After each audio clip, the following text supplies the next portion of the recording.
こんにちは、ABC ジャパンです。前回は志望校決めについてお話ししました。今回はお金のことについて紹介していきます。後半にはちょっとお金が心配だなという人のための情報もお伝えします。では、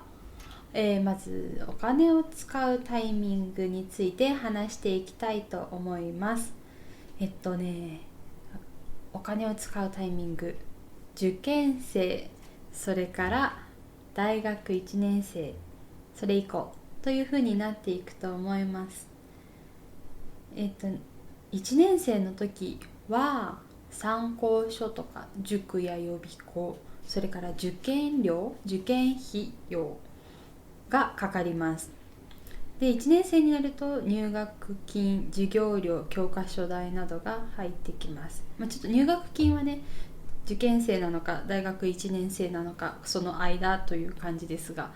そして2年生は授業料や教科書、入学金がないというふうになります。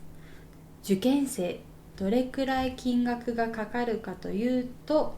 おおよそこんな感じ。上から塾の月謝、参考書、模擬試験の受験料、これは検定試験の例として英検2級の金額を載せました。受験勉強にもお金がかかります。次に、受験料です。受験料も大学によって違うんですけれども、どういう受験方法をするのかというのにも料金が変わってきていて、だいたいこんな風になっています。大学の受験料は安いわけではありませんので、志望する大学の受験料がいくらなのかしっかり事前に確認をしておく必要があります。先ほども言いましたが、私立では試験の種類によっても金額が変わりますので気をつけてください。で、これ受験料なんですけれども、実際に受験するとどうなるかというとこんな感じです。特に共通テストですね、組み合わせるとそれが足されていきますので、そのことも考えながら、受験をしてください。ただ共通テストは1回受けるとそれを使っていろんなところに受験ができます。はい、毎回、共通テストと独自問題とか足されるわけではありません。で、しっかり次聞いてほしいことが、一般選抜では3校以上受験する人が多いです。少し併願の時にもお話ししましたね。例えば私、私立独自問題の受験料だいたい3万5千円くらいなんですけれども、これを3つ受けたとすると10万5千円です。ですから受験料や合格の可能性を考えて受験校を決めた方がいいかと思います。はい、受験だけでこの料金がかかることがあるということですね。次に1年生の時にかかるお金です。左から国立、公立、私立文系、私立理系、これは例としてですが、私立文系の夜間代の金額です。平均の金額ですね。これは年度大学学部によって変わりますので、だいたいこのくらいという数字で思っていてください。はい。で、次、入学金についてお話しします。入学金は、合格通知、受験をして合格ですよという書類が届いてすぐに払わなければいけないお金です。どのくらいかというと、入学金と授業料だいたい半月分を一緒に振り込まなければいけません。それがこの金額です。はい。金額は国立、公立、私立の大学学部によって違うので、だいたいこのくらいというふうになっていますが、一度に50万から100万円払わなければいけません。とても金額が大きいです。これは入学金は払えないと合格しても入学ができなくなってしまいます。多くの人は私立に行くので、だいたい100万円くらいを用意するつもりでいてください。で、注意しなければいけないことは、学費は毎月振り込みではなく、年に1回まとめてか半分に分けて払う大学が多いです。だから一度に大きな金額を払わなければいけません。2つ目はちょっと先ほども言いましたが、入学金の振込期限を1日でも過ぎると入学ができなくなってしまいます。必ず、期限までに入学金を振り込むようにしてください。3つ目、学校推薦型総合型選抜は入学金の支払いが一般選抜よりも早いです。というのも、一般選抜は、1個前の動画でもお話ししました1月ぐらいに受験でしたが、学校推薦型総合型選抜は秋から始まって冬ぐらいに、合格通知が届きますので、時期が違います。ですから1月以降に払えばいいやと思っていると間に合わないことがありますので、学校推薦型総合型選抜など入学金いつどのくらいの金額が必要かということはしっかり確認しておいてください。最後に第2第3志望の大学を合格して入学金を払った後で第1志望に合格したとして、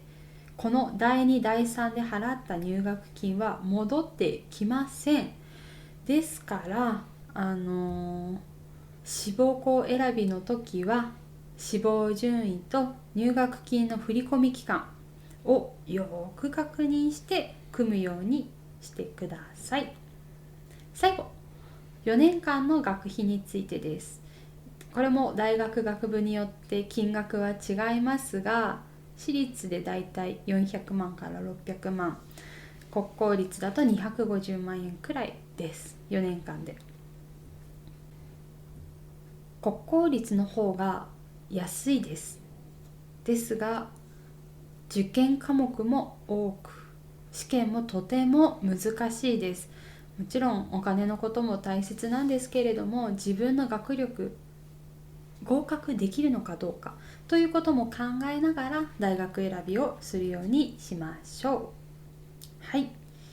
というわけで、続いてお金についてちょっと心配だけれども進学がしたいなと思っている人々というか方々に知っていただきたいことをお話ししていきたいと思います。まず、大学短大専門に行きたいという方ですね。行く方法としてこんな方法がありますよということですが、奨学金や教育ローンを使って進学する本人もしくは保護者がお金を借りて学費を払うという方法があります。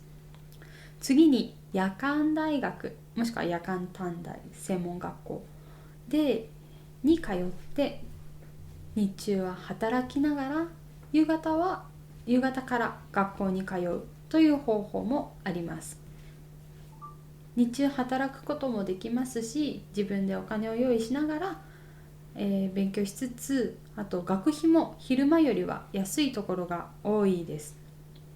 で、最後3つ目、通信制大学に通って働きながら自分で教科書家で勉強したり映像の授業を見たりしてレポートを書いて提出するという方法もあります。はい、これも学費は昼間より安いですが、皆さんもね、コロナの休校中で経験したかもしれませんが、家で勉強するというのは結構大変、なかなか気持ちがね、やろうって思っていてもすることが難しいということがあったと思います。ですから勉強する気持ちが大きくないと途中でやめてしまう人も多いようです。通信制大学はね。はい。続いて、さっき紹介した1個目の奨学金教育ローンについてもう少し詳しく話していきますね。奨学金は子ども、学ぶ本人が借りてその人が卒業後に返すというものです。奨学金、日本はね2種類あるんです。それは給付型と貸与型。給付型はお金をもらうことができて返す必要はありません。ただ気をつけなければいけないのが貸与型です。貸与型はお金を借りる奨学金なので、卒業した後とかお金を返す必要があります。この奨学金の例として、例えば日本学生支援機構とか県や市町村が行っているものもあったり、あとは学校、それぞれの大学とかの学校ごとで奨学金をやっていたりだとか、あとは社会福祉法人サポート21の外国につながる大学生を対象とした奨学金なんていうのもあります。この中で、日本で一番使われている日本学生支援機構についてもう少しお話をしていきます。はい、探すときに注意。給付型なのか貸与型なのかによって自分の負担が変わってきますので、いろんな奨学金はありますが、その奨学金が給付型なのか貸与型なのかということに気をつけて奨学金は探してください。はい、では、日本学生支援機構のことについてお話しします。これもね2つあるんです。さっき話したやつと同じ貸与型と給付型。貸与型は借りる奨学金のことでしたね。つまり返さなければいけない奨学金で、 JASO 日本学生支援機構の貸与型は誰でも申し込むことができます。あとでちょっと注意はありますが、で金額は学校の種類とか大学なのか短大なのか専門なのかとかそういうことですね。あとは家から通うのか、それともそれ以外から一人暮らしとかっていうので選べる値段が違います。で貸与型にも2種類あって、それが第1種第2種というものです。貸与型は返さなければいけない奨学金でしたが、第1種は奨学金に利子がありません。つまり借りた金額そのまま返すということです。第2種は利子がつきます。利子がつくということは、借りたお金に少し返すお金が増えるということです。利子をつけて返さなければいけないという2種類あります。この第1種なのか第2種なのかというのは、経済状況とか高校の成績が関係します。はい、というのが貸与型のお話。次は給付型ですね。給付型はもらえる奨学金のことでしたね。JASO の給付型は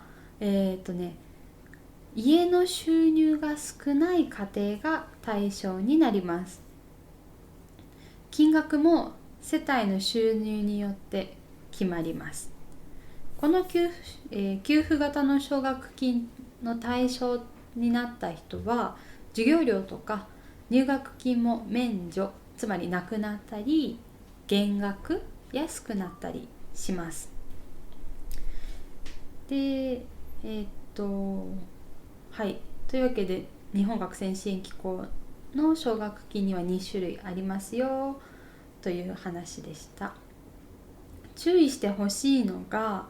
この日本学生支援機構の奨学金は入学した後に奨学金が振り込まれます。つまり入学金には使えません。なぜかというと、入学金は合格通知が届いてすぐに払うお金、それを払ってから入学するでしたよね。だから、入学した後にお金をもらってそれを払っても間に合わないんです。というわけで、日本学生支援機構の奨学金は入学金には使えませんので注意してください。そしてもう一つの注意点なんですけれども、この奨学金は日本国籍を持つ人が対象です。ただし在留資格によっては利用できることもあります。ですから、高校に相談しましょう。担任の先生でもいいです。キャリア、進路の相談ができる先生でもいいですから、これは必ず相談してください。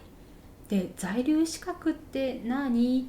て思う人もいるかもしれませんが、皆さん在留カードお持ちですか？日本国籍の人は持っていません。外国籍の人です。この在留カードのここに、自分の在留資格が何かということが書いてあります。例えば定住者とか永住者だとか、家族滞在だとか、あと何だったかな、そういうものが書いてあります。で、ここを見ていただくと自分の在留資格が何か分かります。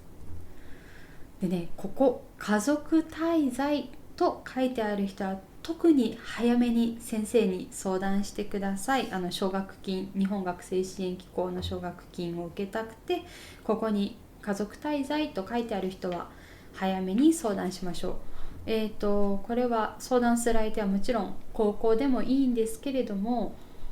地域のね、自分が住んでいる場所の外国人サポートをしているところに相談してもいいかもしれません。はい、というわけでここしっかりと確認をしてください。ここまで奨学金について話しましたが、次は教育ローンについてお話しします。教育ローンは、親が借りて親が返していく、親が契約者になるということですね。奨学金は勉強する人本人が契約する、教育ローンは保護者が契約するというふうになっていくという違いがあります。で、国の教育ローンと銀行系、いろんな銀行がやっている教育ローンがありますが、それぞれ特徴が違います。国の教育ローンは銀行系よりも金利が低くて、だけどちょっと審査の時間がかかります。特に入学受験シーズンはさらに時間がかかりますので、もし借りるかもしれないとなった場合は早めに相談してください。で、これは収入が低くても借りられる可能性が他の銀行系よりもあるという特徴があります。で、銀行系の教育ローンは国よりも金額が多く借りられるという特徴がありますが、審査は国の教育ローンよりも厳しいようです。あと在学中から、返済するところも多いようなので、そういう特徴が違いますから、もし利用する使う場合はどっちの方がいいのかなとね、いくつか相談してみてもいいと思います。そんな風に、考えてみてください。はい、以上が、お金がちょっと心配だなという方々にへの提案ですね。奨学金、教育ローンを使ってみたり、夜間だったり通信の学校に通うという方法です。続いて、仕事に就くための国や県の学校に行くものです。だから仕事用の学校ということですね。どんなものがあるかというと、だいたいね 1,2 年くらい勉強して仕事に必要な専門技術を学びます。学費は10万円から30万くらい。やっぱり大学短大専門よりもだいぶ金額が安いです。そして就職先、働くところは自分が勉強したこことに関係する会社に働くというものがあります。具体的には、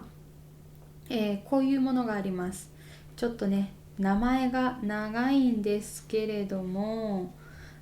職業能力開発大学校とか産業技術短期大学校、職業訓練校、農業大学校などです。ちょっと右側を見ていくと全部の場所に必ずあるというわけでもないですし、名前もねちょっと変わってきますので、はい、これも自分の学校の先生に聞いて、近くにどういうものがあるかとかどういうことができるかというのを聞いてみてください。ちょっと戻りますね。でこれらはね学校の数とか募集している人数が少ないです。だからちょっとでも興味があれば、これもオープンキャンパス説明会があるので、体験学習とかもあるので参加してみてください。はい、というわけで、さっきは大学短大専門に行きたいなという人への情報でしたが、今度はそれ以外の選択肢という方法、働くための学校という方法を紹介しました。はい、では次またお話ししていきます。次はね、家族でお金を考えていこうというものです。なぜかというと、大学進学すごいお金がかかること分かりましたね。これのためだけにお金を使い切ってしまうと大変なことになるからです。例えば、親が仕事を辞めた後の生活、もしくは兄弟がいる時、妹や弟の進学ということも考えなければいけません。特に親の年齢が50代後半、あとは子供が何人かいる場合、これをしっかり考えていきたいと思います。なんで親の年齢が50代後半だと特に考えなきゃいけないのってなると、子供が大学生、短大生専門生の間に定年退職、仕事を辞める可能性があります。そうするとその後どうやってお金を稼ぎながら子供は学校に行くのか、家族みんなが生活するのかというのが不安定になってしまいますので、それも踏まえて貯金を大学進学のためだけに使わないように気をつけましょう。続いて、子供が兄弟がいる場合ですね。例えば年齢が近い兄弟で1人は大学1年生、もう1人は大学2年生だとしましょう。それぞれ学費にかかるのはだいたいこのくらい。これを足すと1年間で205万円かかるということになります。もう少し年齢が離れて何人かいる場合、例えば中学1年生と高校1年生と大学1年生だとしましょう。それぞれかかるのはだいたいこのくらい。全部足していくと1年間で145万円かかるということになります。で、それが1回だけではなくね、勉強している間は毎年かかってくる金額です。とても安いわけではないですので、これを踏まえた上でどのように大学進学するのか、学費を払っていくのかということを考えていきましょう。で、貯金って結構難しいんですけれども、そのアドバイスとして児童手当を貯金することです。児童手当、もし小学校から中学校まで児童手当を貯金した場合どうなるか計算してみましょう。児童手当は1万円。これを1年間貯めると1年で12万円貯まることになります。小学校は6年間、中学校は3年間ですね。ですからこの12万円が9年間あると108万円貯めることができます。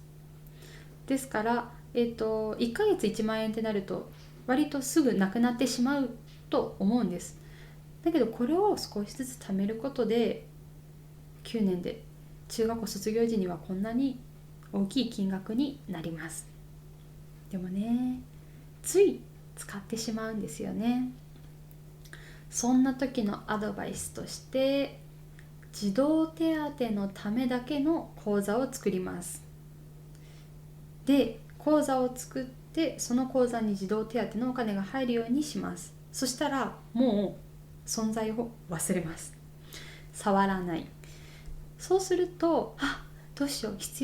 今大きいお金が必要だなっていう時に、その口座にはある程度まとまったお金が貯まっているということになりますので、いつも使っている口座に児童手当を入れるのではなく、新しく児童手当のためだけの口座を作って、そこに入れていく、出さないという、なんでしょうね、方法を使うといつの間にか使ってしまうということがなくなるかと思います。というわけで、たくさん今回もお話ししましたね。受験の時のお金だったり、入学金だったり、学費、それから奨学金、教育ローン、通信制夜間の大学、あとは何でしたっけ、そうですね、職業に就職するための学校の紹介だったりとか、家族のことを考えながらお金を考えていこうという話をしていきました。たくさんでしたが、これでお金のお話を終わりになります。だいぶ長かったですが、最後まで聞いてくれてありがとうございます。これで大学紹介についての動画はおしまいです。今回も質問があればこちらにメールをください。では、ありがとうございました。